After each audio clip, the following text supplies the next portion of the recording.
And then finally, the Kansas City Chiefs. I have them taking South Carolina safety Nick Emanwari. Going defense is a smart move. How about another guy from Ohio? Harold Fannin was just absolutely ridiculous. Was robbed of the Mackey Award. Dude, don't even get me started on that.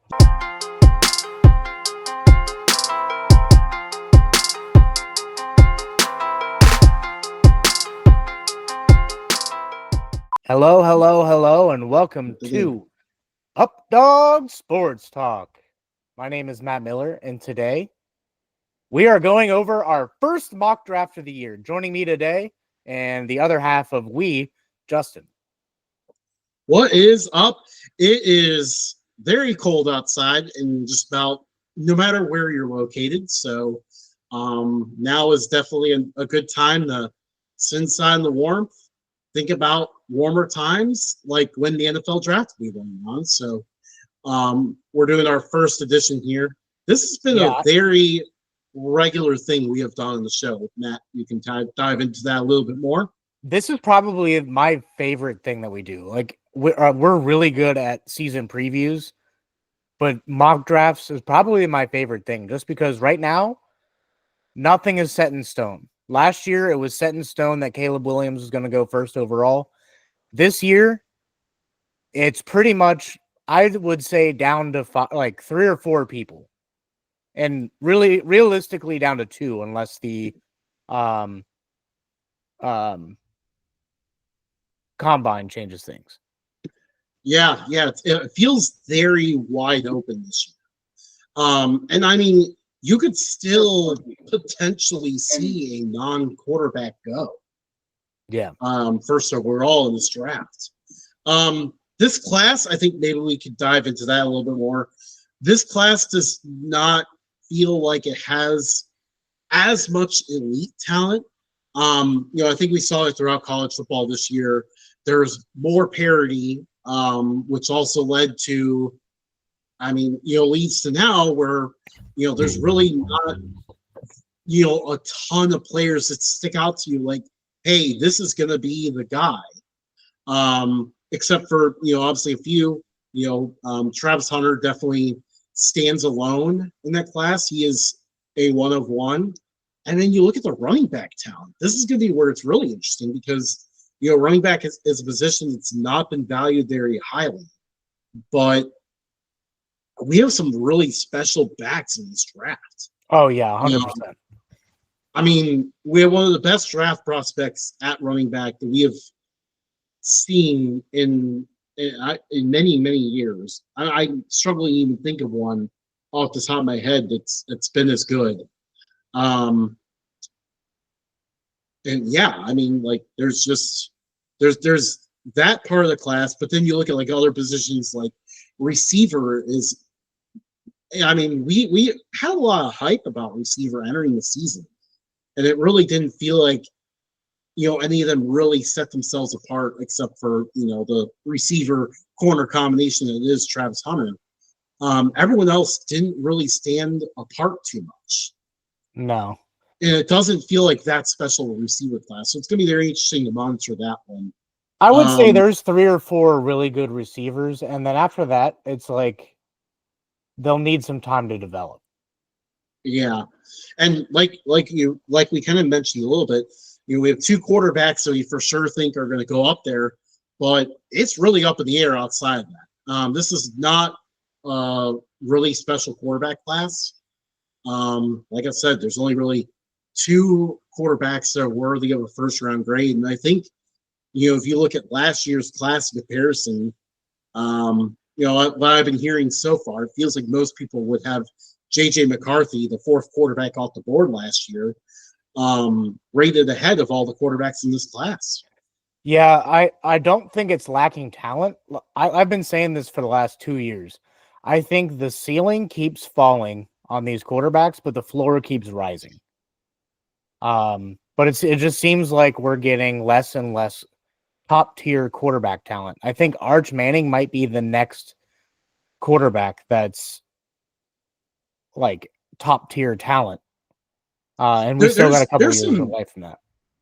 Yeah, there's some quarterbacks that look like they could be pretty special coming here in the next few years. It kind of feels like this year is that year that's kind of lacking a little bit.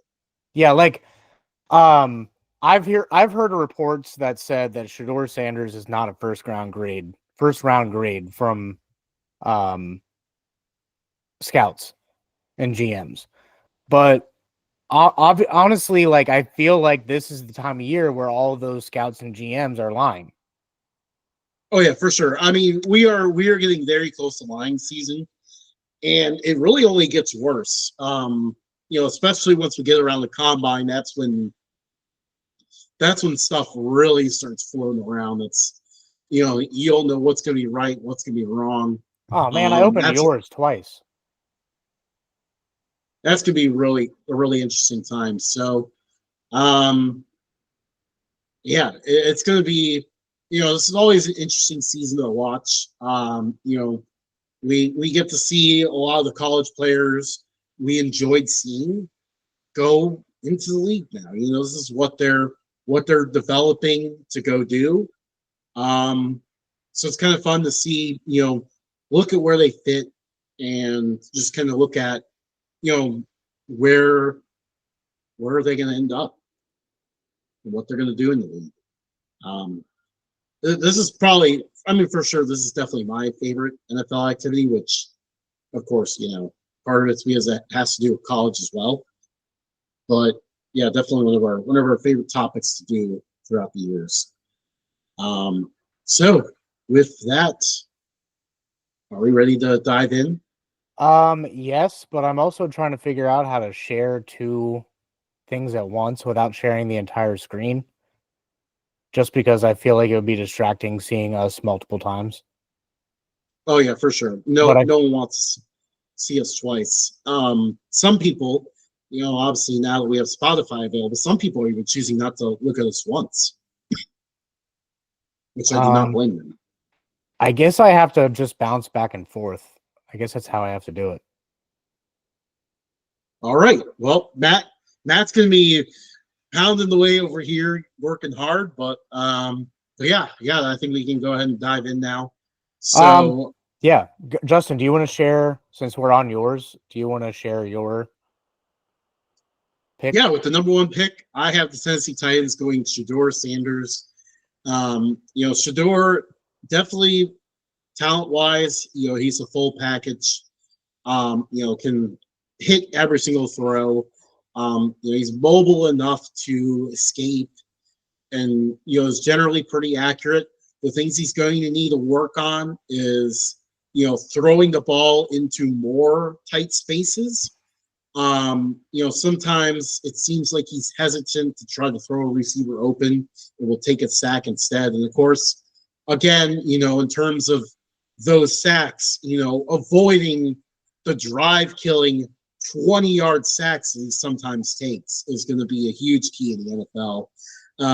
We'll probably talk about this more next week, but I was at the Alamo Bowl, saw him play, and saw a few too many of those drive destroying 20-yard sacks. So that's his biggest weakness in this game. But in the end, the Titans need a quarterback. They need a guy to build around. Can This you see that is okay? their guy. It is. Pretty small. Well, also there's like a weird thing going on here where like I you see it again and again and again and know again and then again. I can see you 4 times. PowerPoint. All right. I'm gonna present mine just so it's easier. I think it's this one. All right. So I go Cam Ward with this one. I think the picks in the bowl game don't hurt Shador Sanders a ton, but right now I think it hurts him enough to not be number one. Had we done this before the bowl game, I would have said that he would have been number one, but here we are. I think Cam Ward is an elite talent. I don't know how he and Tennessee will get along. It gives me Malik Willis vibes. Yeah. And they've ruined like their only good quarterback since I think Vince Young left was Ryan Tannehill, if I'm not Yeah, mistaken. I and they can't really remember. haven't. They haven't hit on They any, really, like Marcus Mariota was okay. He Mhm. wasn't a bust like Jake Locker or some of the other picks that they've had, but I just feel like they've been like they swung and missed on pretty much every quarterback. Um, yeah, but I have Cam Ward going here. I think if they can develop him, and Callahan is a good offensive mind, if they can get him going, I think this offense can actually be a rather dangerous, to be honest. oh yeah, for sure. They have receivers in free agency and later rounds. They're going to need to look at addressing that offensive line, but I mean, I think they have some pieces they can definitely build around. I hate comparing. You know this. I literally hate comparing quarterbacks to other quarterbacks. Like everybody's play style is different, but Yeah, Cam Ward, I think his ceiling is Jaden Daniels, and his floor is Malik Willis. yeah, yeah. I could see that. Cam Um, Ward, the legend from Incarnate Word. If we're you gonna look, do this snake style because yep, just so I don't have to toggle back and yeah, forth. just yeah. That way it makes it easier for flipping. But yeah. Incarnate Word's been producing a lot of quarterbacks lately. I chose the pick that I think they're gonna pick, but they're not gonna pick it at 2. I think the Browns are gonna trade back, and I think the Raiders are gonna trade up. Um, I think the Browns take Kelvin Banks. I think to me personally, he's the best offensive lineman in his class. Yeah, yeah, he's pretty good. Definitely a good pick for the Browns, who definitely need to address that position. I do want them to take a quarterback, but you're like even with the restructure, the Deshaun Watson is being paid way too much money just to be a backup. Yeah, but again, no, like no. I mean, like I think they're done with him, especially now his Achilles recovery is not going well. I think they're done with him, which that leads right into my pick.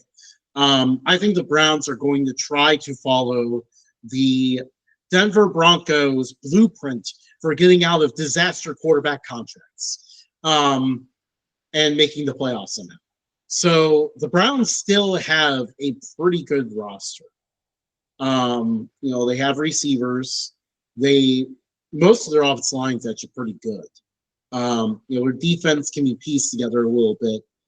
Some holes to fill, but nothing that they can't work with. I think a lot of their defense fall off this year was just they saw how bad Deshaun was, and they weren't putting in those extra reps anymore because what's the point when your highest paid guy is out there playing like trash. So they need to replace that. The best option is they either need to go with people have been chattering about a vet like Kirk Cousins, who would in theory be being paid by Atlanta, which makes him cheap for the Browns, or they just need to straight up go get themselves a rookie who's cheap so that they can afford to have him play and afford a decent amount of the rest of the roster. So that's what I'm going with here, Cam Ward, who could very well turn this team around. I think he's talented enough to do it. And then snake style here. So on to the New York Football Giants. They have missed out on the quarterbacks in this situation. Their meaningless win over the Colts the other week has come back to bite them here. So no quarterback available. They're not going to reach for one. I think at this point, you need to give yourselves someone else to market yourselves around. Like, the Giants had these guys for a little bit. Like they've had Saquon come through. They've had Odell. Like they've had a lot of exciting players, and then all of a sudden just had none. And then this year they finally draft Malik Neighbors, but they need to give him. They need to get someone else as well. So sorry. We'll get to what I just saw in a second, but I'm watching basketball on the screen. But anyways, Travis Hunter is that exciting player. He would fill both giving them another receiver, another dynamic weapon on the offense, and also give them a good cover corner. I think Hunter would be a perfect fit for them to do. I'm gonna go the opposite route. I'm gonna go. This is assuming there's no trades. I do think the Raiders are gonna jump the Giants and grab Shador Sanders, but in the purposes of this mock draft, that doesn't happen because we don't do trades. Jeez. The New York Football Giants select Shador Sanders and fix their quarterback problem. Maybe this turns around the franchise. Who knows if Papa Sanders wants him to go to the Giants, but we'll see how all that shakes out. Based on what I've been seeing, I think he would like. I think he wants to go to the Giants. Which I think somehow he's hoping. You don't normally hear of people wanting to go to the Giants. Yeah, I think playing in New York has its appeal. Probably I'm moving on quickly because there's not much to be said there because it's not what I believe will actually happen. Probably the best fit in the draft would be Travis Hunter going to the Patriots. They have a young QB. They need a wide receiver and they need a corner. He covers those two things. It's a shame that he falls to 4 in this mock draft, but dude's special. I can't wait to see what he has in store. I hate that he's going to the Patriots, but that's just the biggest fit. Let me tell you, I'm hoping someone trades up or one of those top 3 teams takes him. Yeah, he would destroy the Bills. Because he is also like just one of my favorite players. You know, one of our best friends. Got to go with him through all the Heisman stuff. I got to hear a lot about that in San Antonio, and it was pretty cool.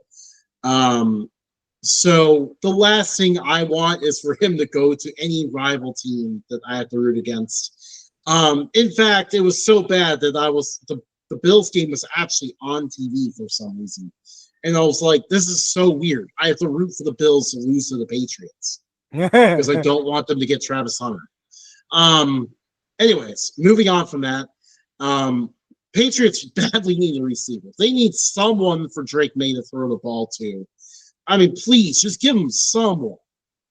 In this case here, Travis Hunter's off the board, so that puts them with Luther Burden as the next best option. Now, early mock drafts here seem to have Teteroa McMillan up higher right now, but I'm thinking ahead here, thinking about how the draft process will go. McMillan is a taller receiver. Because he's not going to run the fastest 40 in the underwear Olympics or whatever, I don't agree with it, but likely through the draft process, he is going to drop a little bit. So that is what I'm projecting in my mock draft. With that being said, that leaves Luther Burden as the top receiver option on the board. So that's who I see the Patriots grabbing here. He's been a top prospect, just very smooth receiver. He had a few rough moments this year where, it kind of felt like he quit on the team. So that's kind of something to work on. But overall, I mean, finally a top receiver option for the Patriots that they just so desperately needed. And then moving on here to number 5, I have the Jaguars taking Will Campbell from LSU. For a little bit here, Trevor Lawrence looked like the future. He looked like potentially the best, one of those top quarterbacks in the AFC. You look about how things looked that they got that playoff win. I don't even know how many years ago that was now, but things were looking good, but it eventually all fell apart and Doug Peterson got fired. Some of the play calling probably could be blamed for that, but also what else can be blamed is that their offensive line sucks. They need to fix it. If this is the last chance. This is probably the last chance to fix things for your investment. The Jaguars badly need to draft and just do anything to address this offensive line. That has to be address first and foremost. You can't keep having Lawrence get hurt every single year and just struggling to get passes. From one Will to another, I'm going with Will Johnson. Yes, the offense struggled a little bit this year, but I think this draft, either this draft or free agency, you can find another tackle to fill that void. The defense has been just trash. They're gonna need someone to who's a stud in the pass game to just stop receivers from just being extremely wide open. And Will Johnson, I believe, will be that guy. That'll take some pressure off of the offense to where they can slow down a little bit and not have to rely on Trevor Lawrence getting brutally murdered by his offensive line. But the Jaguars, it's kind of funny because like I can't even think of the last time the Jaguars had an elite corner. Jalen Ramsey. Okay, fair enough. that that 2017 Jaguars team that almost made it to the Super Bowl is still wild to think with about. Blake Bortles. Moving on from the Jaguars, I feel like they just get momentum and they look like they're going to be good, and then like the next year they're just not. I mean, the next several years after that, they're not. Yeah. Like they just pop up and have one good year. Yeah, for real. The Raiders have a lot of holes. I believe that they're going to trade up for a quarterback because I think that's their biggest need. But in this mock draft, got to go the other direction. Got to fix the defense first. They need secondary help so bad. If I heard rumors that Max Crosby's like, "Yo, I'm done." I didn't get to see the post. I was busy at work.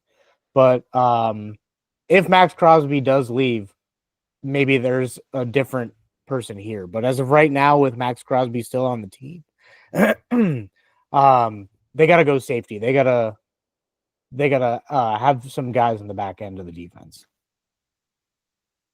Yeah, I mean the Raiders They could go any direction here, really. Yeah, they definitely have a lot of gaps in the roster. There's I don't know like how you can fire a coach in the first year when that's your roster. Quarterback is the huge position to need, but obviously they won too many games to get one. So they need to get some sort of dynamic weapon. You know, Devontae Adams against the terrible quarterback play, absolutely hated it there and was just like, I'm out, guys. And eventually they traded him. So, I mean, they have Brock Bowers as really their only true weapon. You know, they have, I mean, Michael Mayer actually pops in there. So, you know, they have a fine two tight end set going on. Now, none of their running backs were productive at all. You know, they briefly had one good game out of Sincere McCormick, UTSA legend, and then he got hurt.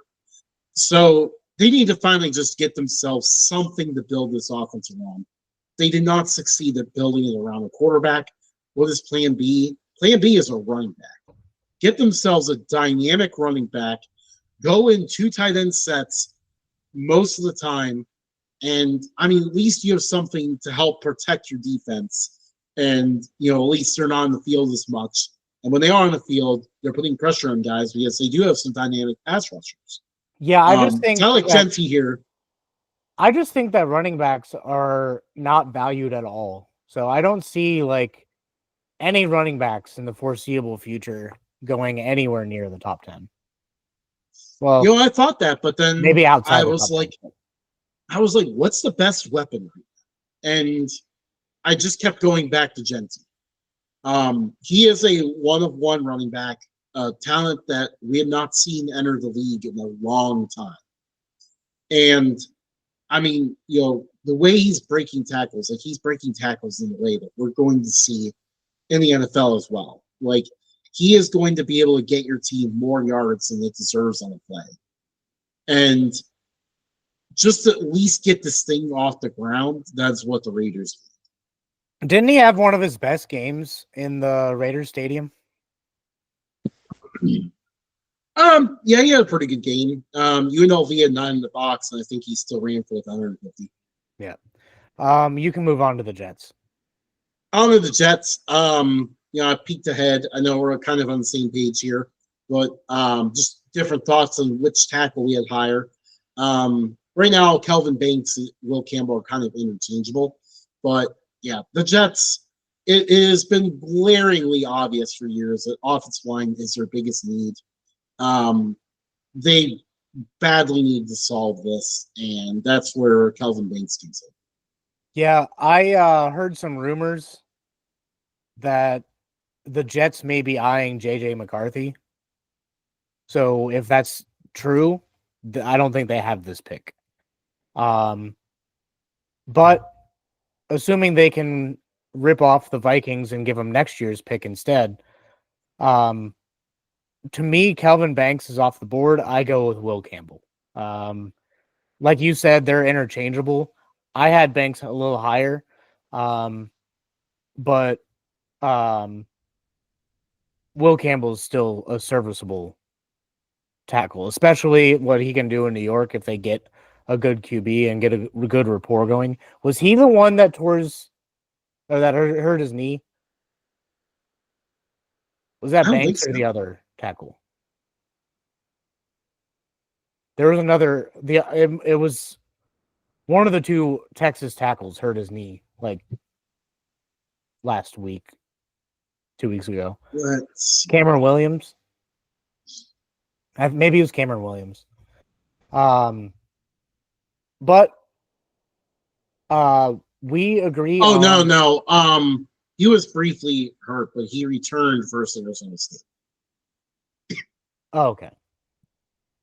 I forgot to change over to mine. Um, so there's my Will Campbell pick. The first we have our first agreement, and I hate that. I hate that you went first. Because this would have set all of this up better. But Abdul Carter, we both agree on that. The Panthers are in desperate need of a pass rush. And Carter is it. I think Carter's a phenomenal athlete. And Yeah, he can get the job done. and he could go higher than this too. Oh yeah, So certainly. based on how this theoretical mock draft worked for both of us, Panthers are sitting pretty right now because they ended up with a player that could potentially even go like as high as 3, all the way down to 8. So this is a steal for the Panthers. I can't imagine they would waste much time turning in their card if he's on the board. Yeah, I wouldn't expect them to waste a whole lot of time on that.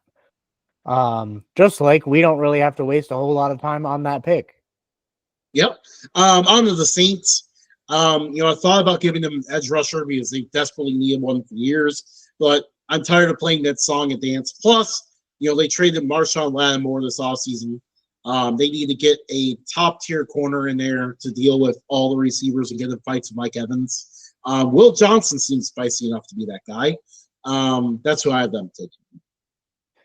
I went a different route. I say the Saints stick to their guns and keep drafting edge rushers.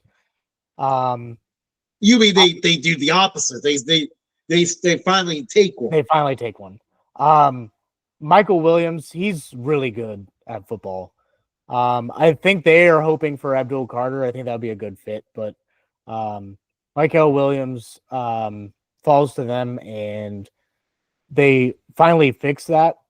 But there's still a ton of holes and little to no cap room. The Bears can go pretty much anywhere with this. Offensive line seems the better route, but where I have your pick, I have him a little lower. So I'm going fixing the defense. They get their mantra of a strong defensive front back. They take Mason Graham, plug up some holes, fix the offense later in the draft. Yeah, I went a different route here. I did think about Mason Graham. He's kind of a steal at this juncture, but in the end, ultimately, Caleb Williams is your investment, and you have got to protect it. Their offensive line is so bad, especially on the interior, which is why I have them going with Tyler Booker here. Maybe they even managed to trade back a little bit and get him. But well, I mean, ultimately, this has to be what you address because you cannot keep letting Caleb Williams get sacked over and over. Like, Well, to um, be fair, it's not all his fault, just like it's not all Joe Burrow's fault or Joe Burrow gets sacked a bunch. They're both quarterbacks that hang on to the ball, trying to find the open receiver. So some of the yeah, sacks, not there are times where the floodgates just open and his offensive line decides to just lay down on the ground. But there's a lot of times where he pretty much gives his offensive line a sack. right. So don't get it too confused. And then the San Francisco 49ers really just, well, I mean, overall this year was just all systems failed for them, but especially on the defensive side, they didn't see as many injuries as on the offense, but yet they just kind of collapsed on defense this year. So best talent available, Mason Graham. That's the pick here. I went a different route for the San Francisco 49ers. I went with an offensive tackle. I think in order to make Debo Samuel and Brandon Ayuk and George Kittle look good, you got to give Purdy a little bit more time. You can go interior here. I think Booker is still a reach at this point. So I'm going to go Cameron Williams and address them losing Mike McGlinchey. I think that was a huge loss for them. So Cameron Williams goes here. Running back. I think the second best fit in the draft is Ashton Genty going to the Cowboys. It just seems right. It seems like the next Emmitt Smith. Yeah, if I didn't have him going to the Raiders, this is where I had him going. I mean, it would fit so perfectly if he fell there. Grew up, he went to high school in Dallas. And I mean, really, the Cowboys just need a running back so bad. Like they were so desperate. They had a decrepit Ezekiel Elliott as their starter for most. They have so like Dak needs a good run game supporting him, and they have so badly failed there. But in this case here, there isn't Genty available. I don't think they're going to take another running back. I think once Genty's gone, they'll probably wait until the middle rounds to address that position. Yeah, they got So I have them getting themselves an elite cover corner. Benjamin Morrison. I think Yeah. that's where they'll go. Help boost up the secondary that has struggled. Yes, I would like to have them maybe address the run defense for once, but they never seem it. In my opinion, he falls a little bit because of his knee injury. Meanwhile, let's wait and see who their head coach is once Jerry's done blabbering into microphones that are way too close. Yeah, they decided that they didn't want the Bears to interview Mike McCarthy, so it points to them getting McCarthy back, but who knows?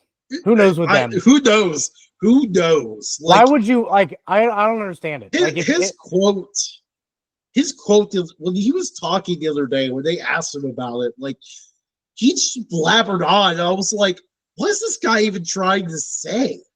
Like he didn't even say anything that could be at all considered a like actual logical thought. What was that quote from Billy Madison? Oh, I know the end of it is we're all dumber for having years. Yeah. May God have mercy on your soul. Yes, that's how I felt after hearing that. Miami Dolphins, they get a steal here. Michael Williams from Georgia. They really have to address defense at all levels, but in this case here, elite edge rusher available to help them get up to the quarterback. I go a different route. Tyreek Hill was really frustrated in his post-game press conference. It seems like they may have ironed out some things, but who knows? We'll see if Tyreek Hill is there. If he's not, I think they go with McMillan. I think they have Jalen Waddle. Now they get their big haul, Mike Evans style receiver, specifically for red zones, and I think he'll ball here. I think Mike McDaniel's would be licking his chops to get McMillan. I've struggled to see the fit because like I've always felt like they've just wanted fast guys. And McMillan is kind of the opposite of that. Like, he's more of a bigger bodied receiver. Where the Dolphins typically try to go for like smaller, faster guys. Yeah, but you can't have a bunch of smaller, faster guys. I think McDaniel's is starting to realize, hey, maybe we need an elite pass catcher, not just a guy who can fall under the ball and just run it through the defense. Yeah. And then going swiftly to the Colts, I have them taking Nick Scorton. I had him a lot higher if we did a mock draft early in the college football season, but he didn't have as good of a year as people thought he would be having. So I have him going to the Colts. They need an edge rusher so bad. They need a lot of things so bad, but I think if they can contain that defense a little bit, then they can start fixing the offense a little bit later. Yeah. I agree with that. I too am looking at defense because their defense has holes all over.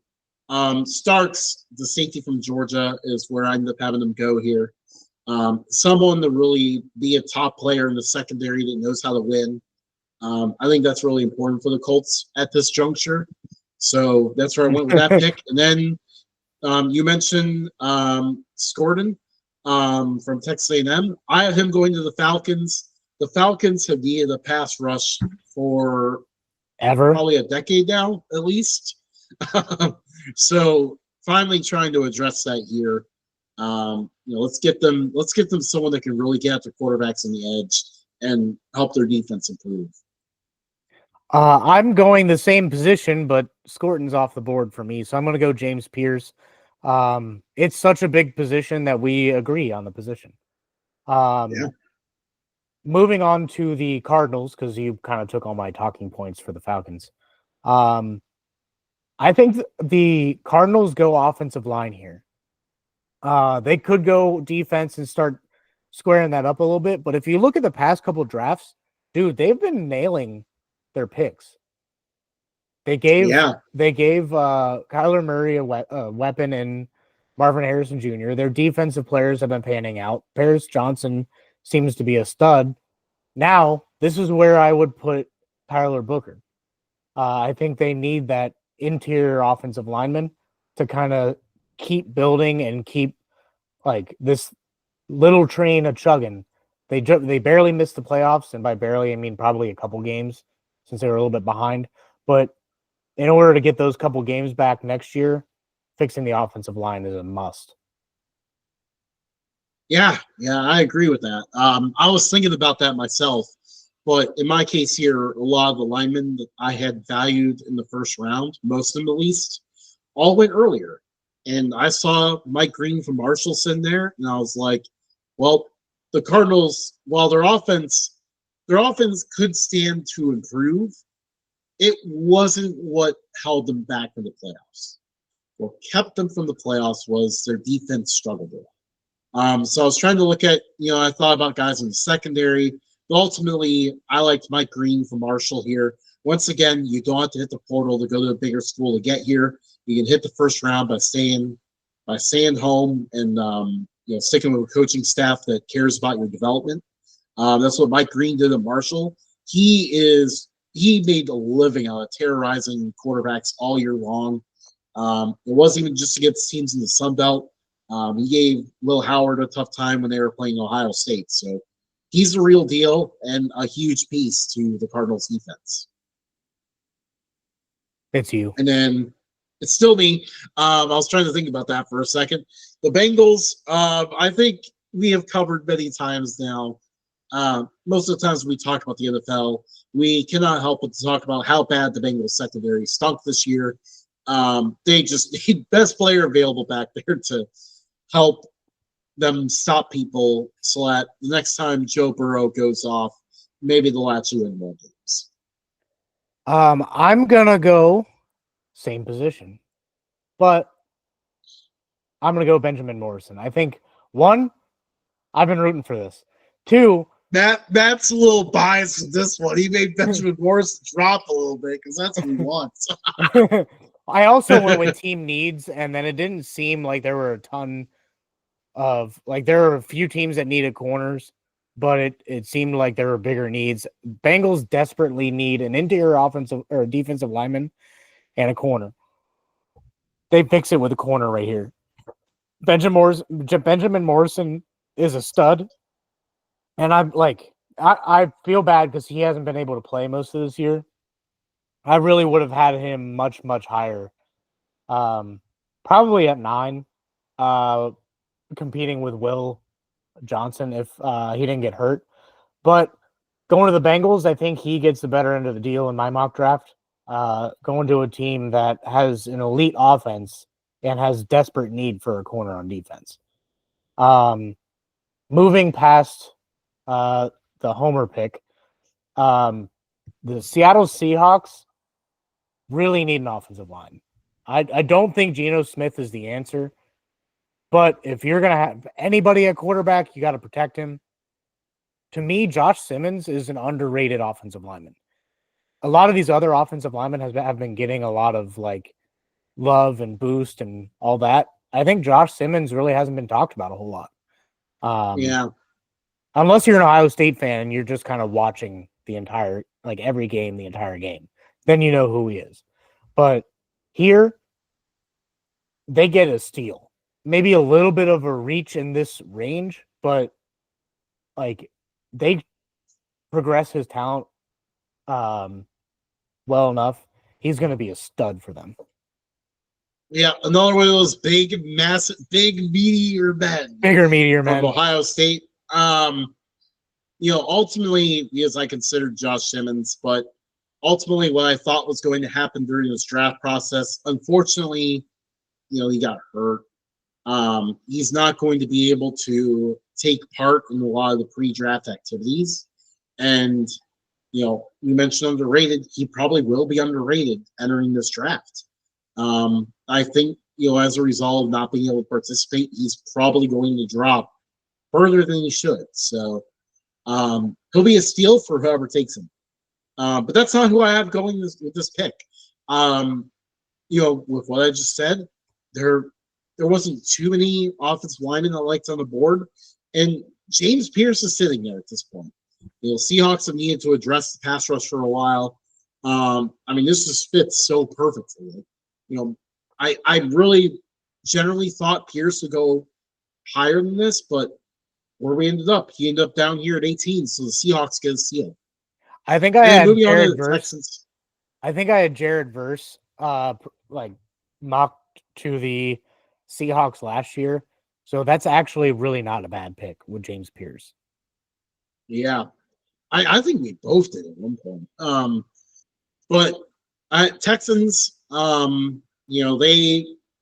main thing that's going to end up haunting them this season and taking them out of the playoffs, why the Chargers are favored over them is because, their offense looked so good entering the year. All the receivers, they brought Joe Mixon in to run the ball, and it just has not taken off because the offensive line has not been strong. They have a defense that's decent. They can get by. Ultimately, whether they're going to make a Super Bowl run while Stroud is in a rookie contract or not is fixing the line. It was just way too bad this year for them to be able to accomplish anything. So this is the number one position they must address, and that's what I got to do. I disagree with you. I think the biggest need is linebacker. Jalen Walker is on the board. I think they got to go with defense here. Their corners are stepping up big. They have an okay pass rush, but I think they desperately need a Georgia linebacker. For years, the Eagles have been hogging them all.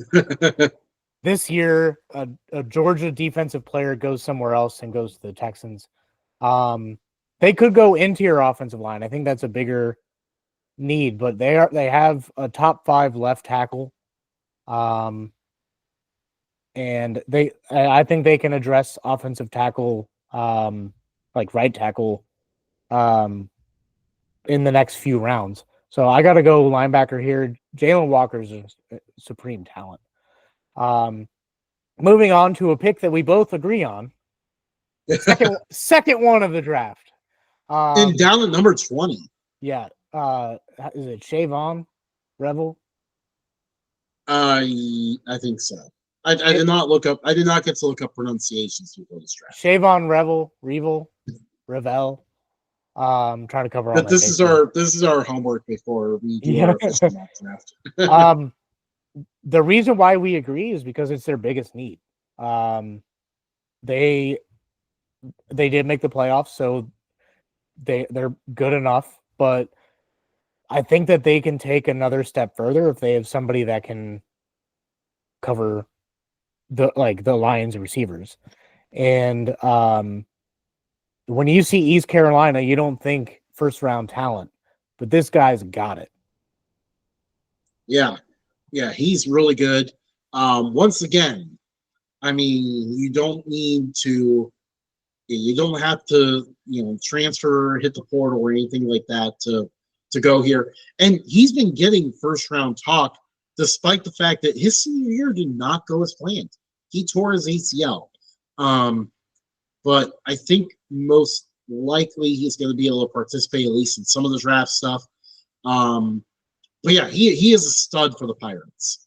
And I think he would definitely help address the secondary. Moving on to the Broncos. To Bucks. I know, that'd be so perfect. It's so perfect. The Pirates to the Bucks. Yeah, and they have a pirate ship right in the stadium. So, I mean, perfect fit. Now all we need for them to do is to bring back their old 1990s CGI videos. Yeah.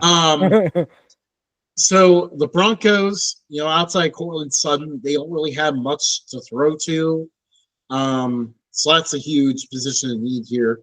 Either going Emeka Buka here, help fill that. He's a very, very good route runner. Very talented. Very polished at this point, being in college for 4 years. So yeah, I think he'll be able to step in right away and hit the ground running because the Broncos have already made the playoffs next year. Assuming they don't go on a run now, which in this obviously this is just based on the NFL standings at the moment. But if they're picking this high, they have not made a playoff run. So they're going to be looking for a receiver to help get them to that next level. I agree with the position, disagree with the player. I think Luther Burden is still on the board, and he just seems like a stud Broncos receiver. It just feels like Luther Burden is a guy's name that you would hear 50 years from now, and some old guy is going to be like, "Hey, you remember Luther Burden for the Broncos?" It just seems like a good fit. My third good fit of the mock draft. I think Sean Payton will not waste any time with this pick. The Steelers have many needs on offense. That you could see that down the stretch. They just ran out of gas. I think they pull an Artie Smith, and I think they got a plan for Cam Hayward, potentially either leaving this year or in a couple years. Tyreek Williams, I think he's a beast. My cousin Chad will not like this pick at all. He really likes Williams a lot, but I think it just screams Steelers mantra to take a stud defensive tackle here. Stud defensive tackle from a Rust Belt college team, perfect fit. Another Ohio State defensive tackle. I'm looking at the offense though. They desperately need to address the receiver position.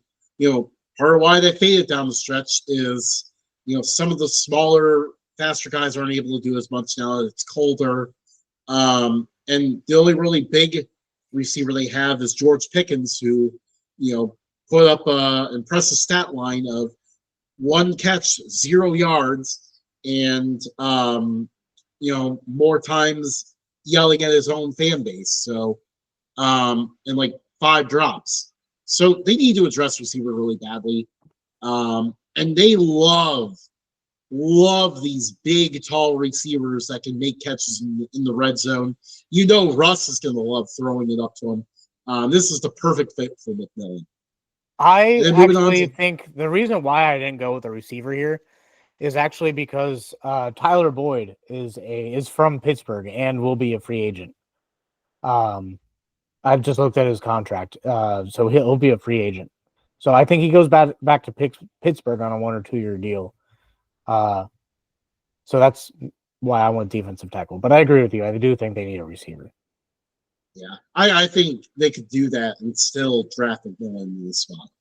The Rams, they could, Cooper Kupp might be on his way out. Like they kind of seems to be rumblings about it. So if he is, the Rams need to figure out another good intermediate weapon that can be a nice safety net for Stafford. Tyler Warren, great tight end. He's the perfect fit to be that guy.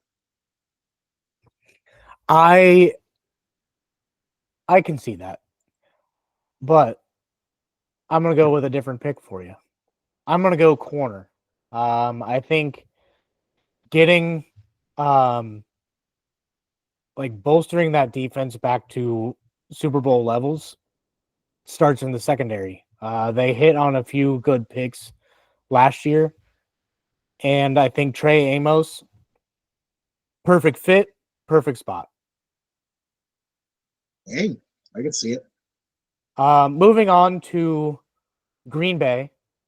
This one was a little harder for me because I could have gotten a few different routes here, but ultimately, I think they need a run stopper, and I think they're going to go for an elite defense. I think the NFC North is starting to turn into the domed version of the AFC North. Just big, meaty defenses. And how do you start with that? A bigger, meatier man from Ole Miss. I do know the Packers play outside. I'm just saying the other teams have domes. Well, never mind. I guess half the teams in the division have. And the Bears will soon have a dome. Yeah. Well, Walter Nolan, I think, has really good talent. Maybe a little bit of a reach here, but I still think he's first-round talent. Yeah, I agree. With my pick, I was thinking the exact same thing. We agree on this one. Yeah, we were both in the same mindset here. They need to get better at stopping the run. You may think about all the receivers and stuff that the Lions and Vikings have, but in all reality, both of their offenses base out of running the ball. So how do you stop that? You get better against the run. Chargers, this just seems too perfect. Jim Harbaugh gets reunited with Colson Loveland. Give him an elite tight end for Justin Herbert to throw to. I think it's been apparent that they really want to use a tight end in the offense, but they're throwing around. I don't even remember the name at this point. Like freaking Will Disley or something like Jared Cook. Yeah, random guys like that running around. No, I give themselves an elite tight end. I completely agree with you, but in my mock draft, Tyler Warren is still on the board, and it's hard to ignore Tyler Warren still being there. And the Chargers, one of the Chargers' biggest issues is red zone. They can't seem to get it going. Justin Herbert throws a decent amount of red zone picks. What better way to stop that than getting a big, meaty tight end that can just catch the ball anywhere on the field, and he does it really well in the red zone. However, moving on to my next pick, I guess that was my fourth perfect fit. My fifth perfect fit is the Washington Commanders adding yet another Ohio State receiver, Emeka Ibuka. I haven't looked at Curtis Samuel's contract. I think it's done after this season. If I'm You have not looked at Curtis Samuel's contract. He is with the Buffalo Bills. Is he? Okay. Well, I have not looked at Curtis Samuel's contract. And either way, they traded their receiver. What was his name? Didn't they trade him to the Eagles? Dotson. Yeah, Dotson. Yeah. They traded Dotson, which kind of was a boneheaded move, but I think they need another guy opposite Terry McLaurin, and Ibuka will get it done.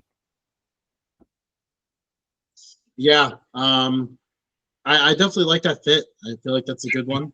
But in the end, their offenses looked awesome. I think they'll look around, in the middle rounds to, getting another receiver in there.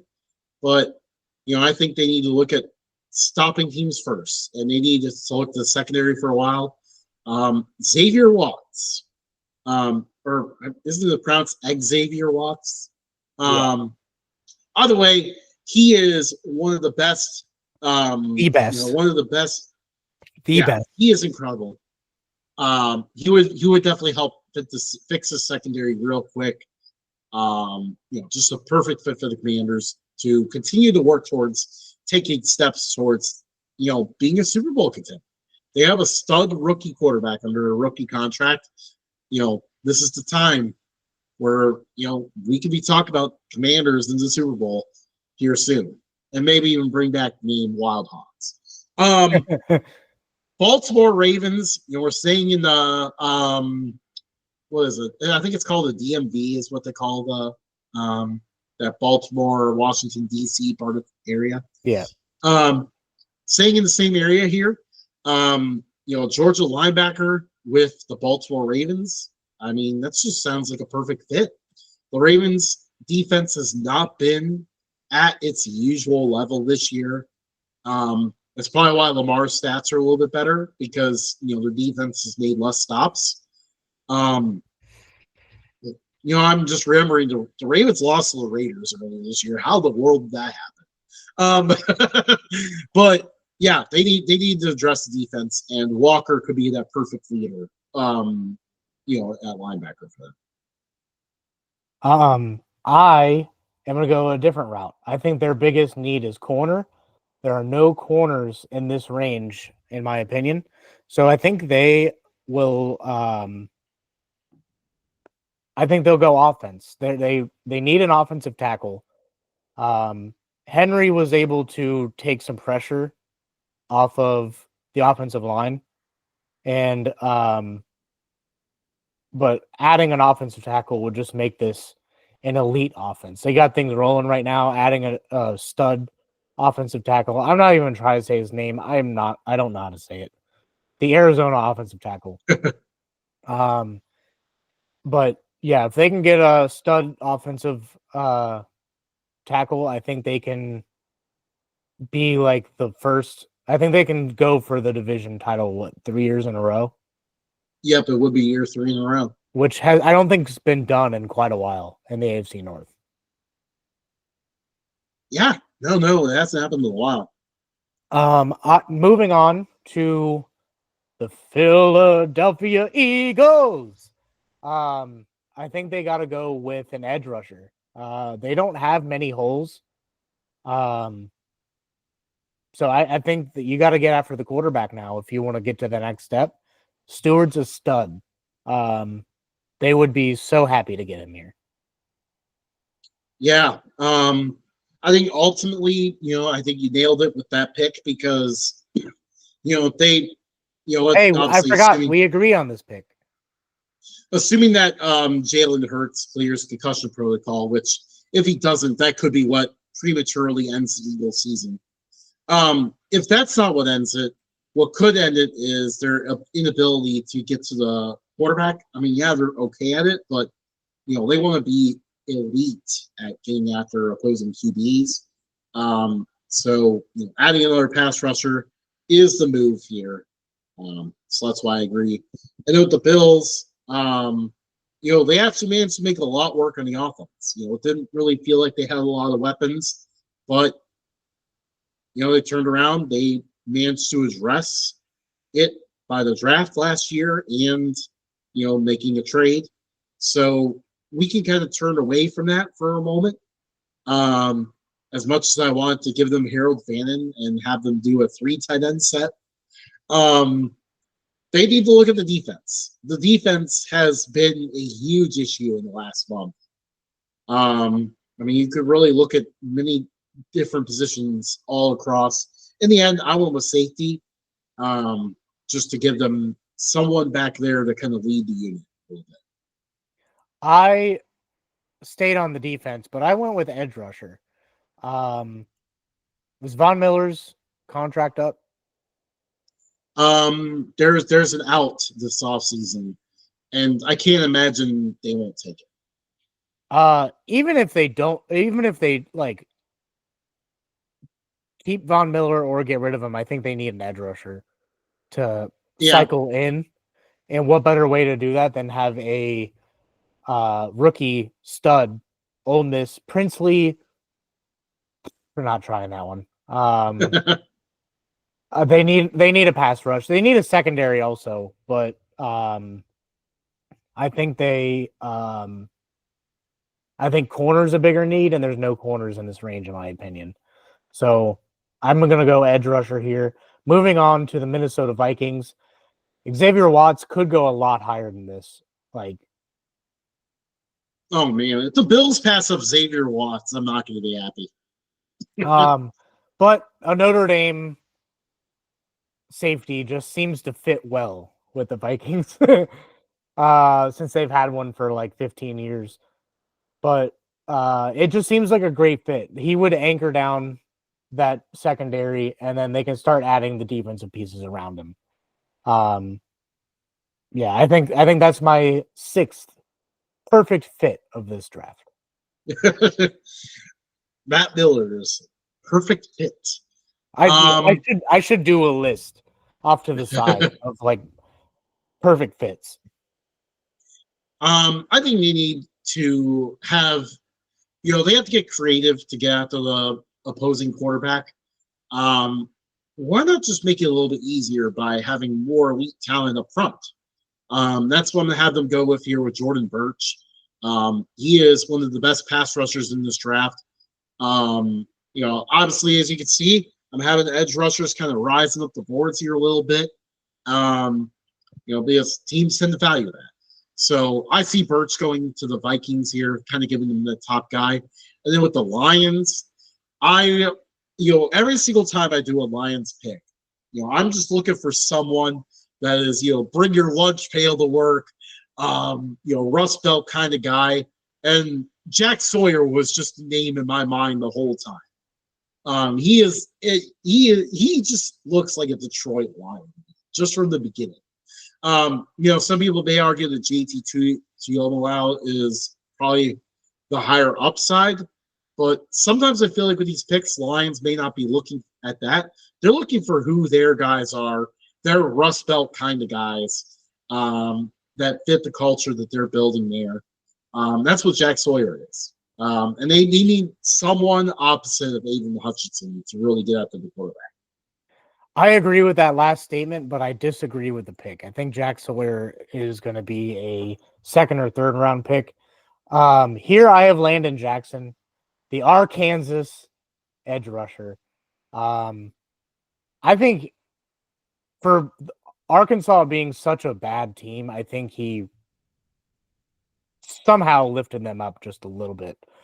Not a whole lot of attention because, frankly, that team sucks.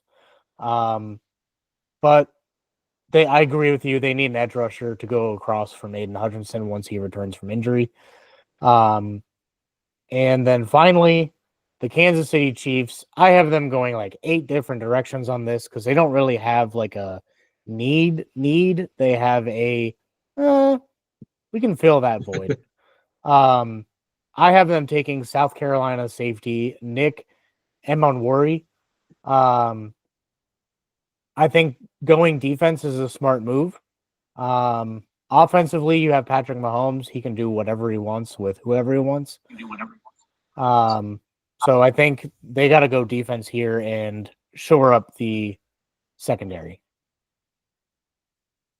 I thought about that, but I ended up liking, at this point, Travis Kelsey is pretty much being used as almost like a distraction or a blocker until the playoffs. Now, also get ready because, now that the playoffs are going on, this is probably when Travis Kelsey is going to go off.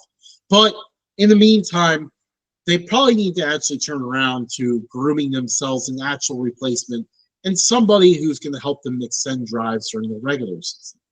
How about another guy from Ohio? Harold Fannin was just absolutely ridiculous, was robbed of the Mackey Award. Dude, don't even get me started on that. He was the best tight end in college football this year. As a Bills fan, I'm probably not rooting for this to happen, but man, he would be a perfect fit for the Chiefs. That would be a really good fit. But I've been hearing a lot of draft grades going with him in the second round. So we'll see how the combine shakes out. Maybe he'll go number 1 overall for missing out on the Mackey Award. So that is our mock draft in January. A lot more to come. We'll do these monthly. There's no need to do it any more frequently than that until we get a little closer to the draft. But yeah, we'll catch back up on our mock drafts after the Super Bowl, most likely, just so we can solidify all the positions. Got to go with what the Pro Football Network put as their list. Yeah, I said Pro Football Network, not Pro Football Focus. But yeah, that's the show. Yeah. Thanks for joining us, everybody. Anything you want to add?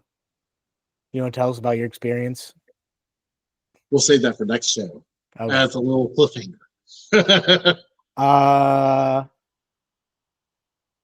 Food? You want to do a quick food thing? I guess we could talk quick about how good Buc-ee's is. I don't like the amount of people that are there. That's the only thing I don't like about them. Yeah. I would prefer a Wawa. Yeah, because like the first time I was at Buc-ee's on this trip, it was during the day, and yeah, it was pretty busy.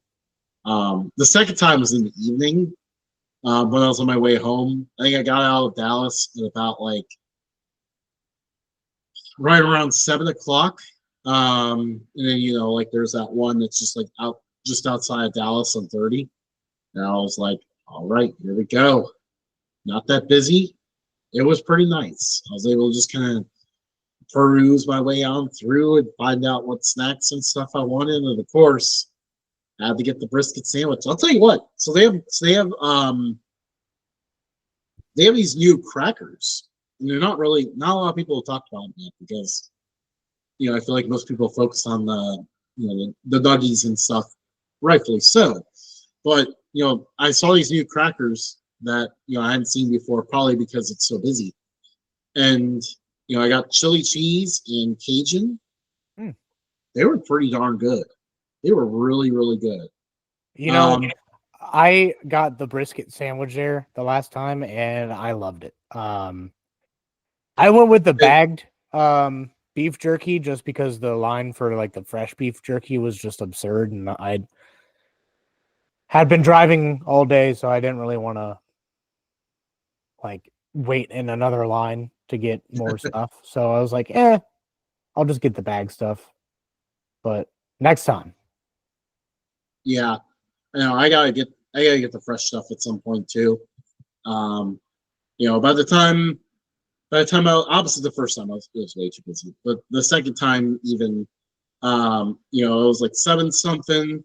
Um, I was tired because I was, the bowl game ended like I don't know, it was like 10, 11 or something. I was on the field and stuff for the post game, and then you get done with all that, and then it was actually time to hang out with my friend down there. So that went to like late, and then so like basically like I had like maybe like 5 hours of sleep and everything. So I was gonna stay at Texarkana, and I was like, okay, I'm trying to get there by 10 so I could just pass out, go to sleep, and then wake up at like 8 and finish off the drive. So I was a little too focused on the finish line there. Didn't get to get the fresh jerky either. But I'll tell you what, though, those crackers are pretty good. I don't think there's been enough said about them. Hmm. I'll have to try them next time. So Yeah. I'm more of a Wawa Sheets kind of guy, but the bathrooms disappoint me. If I'm trying to find a specific bathroom, like I have to have a clean bath. I'm weird like that. I love Loves or Yeah. Pilot or Flying J. They have like those truck stops know how to do bathrooms. Oh yeah. Bucky's has a good bathroom also, but when it comes to overall experience, I'm probably gonna go Wawa or Sheets just because I feel like they have like a better assortment, whereas like Bucky's has like the elite Texas style food. Yeah. And it's that brisket that does it for me. I'll tell you what. I'm excited to experience Wawa. Well, I mean, one of them is going to eventually open near me, but before that, when I go to Myrtle Beach this April, I'll get to experience it then as well. Yeah, dude. They have like, have you been to Sheets? I've been to Sheets a couple times. It's been a little bit since I've been there. It works similar to that, but I Yeah. feel like the ordering for Wawa is better. But if I went to one in New Jersey, and Jersey does it weird, they don't do bags or anything. So we had a bunch of stuff, and they were like, "Okay." So yeah. All right. That's the show. Yeah. You can follow us on every social media platform at Updogs, every major social media platform at Updog Sports Talk. I'm gonna try to get this thing out by the weekend. Not a terrible rush on the mock draft. It's not really time sensitive right now. Right. But I'm still gonna try to get it out for the weekend, so it's not on my plate of things to do. I didn't put out our last episode for Spotify and Apple Podcasts and YouTube Music and Podbean and whatever else we're on. iHeartRadio. I think last time I said I was going to try to do Amazon Music. I haven't done that yet, but wherever you listen to your podcast, we do have a couple episodes out there. So if you want to catch up on what we had to talk about, go there. You'll find this episode on there. And if you're currently listening to that, that means you're in the future. So welcome to the past. So we'll catch you guys later. See you, everybody.